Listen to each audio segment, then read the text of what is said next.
Assalamualaikum warahmatullahi wabarakatuh. Di sini saya akan mempresentasikan tentang aktiva tetap dan cara perolehannya. Menurut PSAK 2004, pengertian aktiva tetap adalah aktiva yang berwujud yang diperoleh dalam bentuk siap pakai atau dengan dibangun terlebih dahulu yang digunakan dalam operasi perusahaan dan mempunyai masa manfaat lebih dari 1 tahun. Sementara itu, sedangkan pengertian aktiva tetap menurut Ikatan Akuntansi Indonesia adalah aktiva berwujud yang diperoleh dalam bentuk siap pakai dengan dibangun terlebih dahulu yang digunakan dalam operasi perusahaan, tidak dimaksudkan untuk dijual dalam rangka kegiatan normal perusahaan dan mempunyai masa manfaat lebih dari 1 tahun. Jenis-jenis aktiva tetap. Menurut S. Munawir 2007, jenis-jenis aktiva tetap adalah 1. Tanah, yang di atasnya didirikan bangunan atau digunakan operasi, misalnya sebagai lapangan, halaman tempat parkir, dan lain sebagainya. 2. Bangunan. Bangunan merupakan fasilitas yang digunakan untuk kegiatan operasional perusahaan, baik bangunan kantor, toko, maupun bangunan untuk pabrik. 3. Mesin. 4. Inventaris atau barang-barang yang menunjang produksi. 5. Kendaraan merupakan fasilitas yang digunakan untuk transportasi perusahaan. 6. Perlengkapan atau alat-alat lainnya mencakup aset yang digunakan dalam kegiatan operasional seperti furnitur kantor, mesin pabrik, dan lain sebagainya.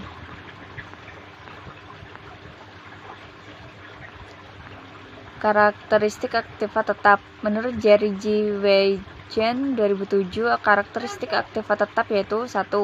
Memiliki bentuk fisik, bentuk dan ukurannya yang jelas. 2. Digunakan dalam kegiatan operasional. 3. Tidak untuk dijual ke konsumen. Sedangkan menurut Sumarso SR 2005, karakteristik aktiva tetap adalah 1. Masa manfaatnya lebih dari 1 tahun. 2. Digunakan dalam kegiatan perusahaan. 3. Dimiliki tidak untuk dijual kembali dalam kegiatan normal perusahaan. 4. Nilainya cukup besar. Perolehan aktiva tetap dan cara pencatatannya. 1. Pembelian tunai. Aktiva tetap yang diperoleh dari pembelian tunai dicatat dalam pembukuan dengan jumlah sebesar uang yang dikeluarkan. 2. Pembelian angsuran. Apabila aktiva tetap diperoleh dari pembelian angsuran, maka dalam harga perolehan aktiva tetap tidak boleh termasuk bunga. 3. Ditukar dengan surat-surat berharga.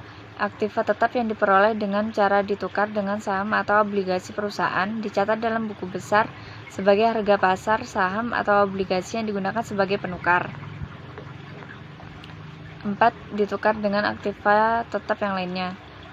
Banyak pembelian aktiva tetap dilakukan dengan cara tukar-menukar atau istilah populernya tukar tambah. Aktiva lama digunakan untuk membayar aktiva baru, baik seluruhnya atau sebagian, di mana kekurangannya dibayar tunai. Selanjutnya diperoleh dari hadiah atau donasi. Aktivitas tetap yang diperoleh dari hadiah atau donasi pencatatannya bisa dilakukan menyimpang dari prinsip harga perolehan. Untuk menerima hadiah seringkali juga dikeluarkan biaya, namun biaya-biaya tersebut jauh lebih kecil dari nilai aktiva yang tetap diterima. Bila aktiva tetap dicatat sebesar biaya yang sudah dikeluarkan, maka hal ini akan menyebabkan jumlah aktiva dan modal terlalu kecil. Juga beban depresiasi menjadi terlebih kecil. Untuk mengatasi keadaan ini, maka aktiva yang diterima sebagai hadiah dicatat sebagai harga pasarnya. Depresiasi atau penyusutan aktiva tetap yang diterima dari hadiah dihitung dengan cara yang sama dengan aktiva tetap yang lainnya. Aktiva tetap yang dibuat sendiri. Melalui pertimbangan tertentu, perusahaan seringkali membuat sendiri aktiva tetap yang diperlukan seperti gedung, alat-alat, dan perabot. 1. Harga tetap pada aktiva pembelian tunai. Contohnya, PT Viva membeli mesin pabrik seharga Rp 54 juta, biaya pemasangan mesin sebesar Rp2.543.000, serta premi asuransi sebesar Rp600.000.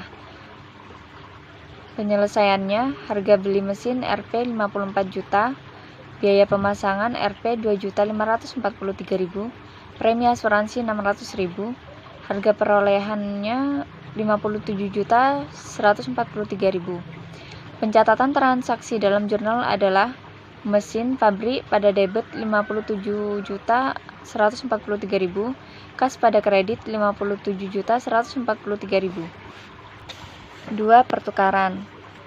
Ditukar dengan surat berharga. PT Jimbaran membeli sebuah gedung dengan menerbitkan 1.000 lembar saham biasa dengan nilai nominal per lembar 50.000. Sebagai ganti pembayaran tunai pada saat pertukaran, harga saham sebesar 52.000 per lembar.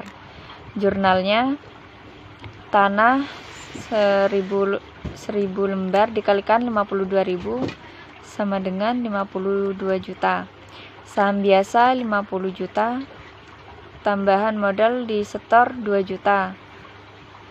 Apabila selain dengan menerbitkan saham biasa, PT Jimbaran juga menambah dengan uang tunai sebesar 20 juta, maka jurnalnya tanah 1.000 lembar kali Rp 52.000 tambah kas jumlahnya 72.000. Saham biasa tambahan modal direktor 2 juta.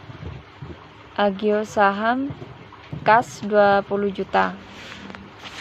Soal nomor 3, tanggal 1 April 2015, PT Gajah Mada mendapatkan donasi tanah dengan harga pasar Rp 300 juta.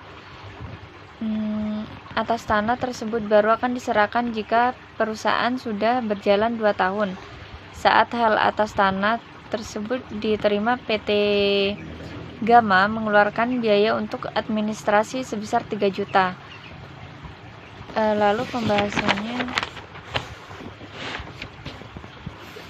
jurnal pada 1 April 2015, aktiva yang belum pasti dikurangi tanah 300 juta.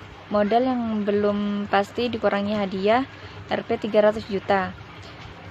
Maret 17, tanah Rp 300 juta dikurangi 0. Modal yang belum pasti dikurangi Rp 300 juta dikurangi 0. Kasnya 3 juta, aktiva yang belum pasti 300 juta, modal dikurangi hadiah 297 juta rupiah.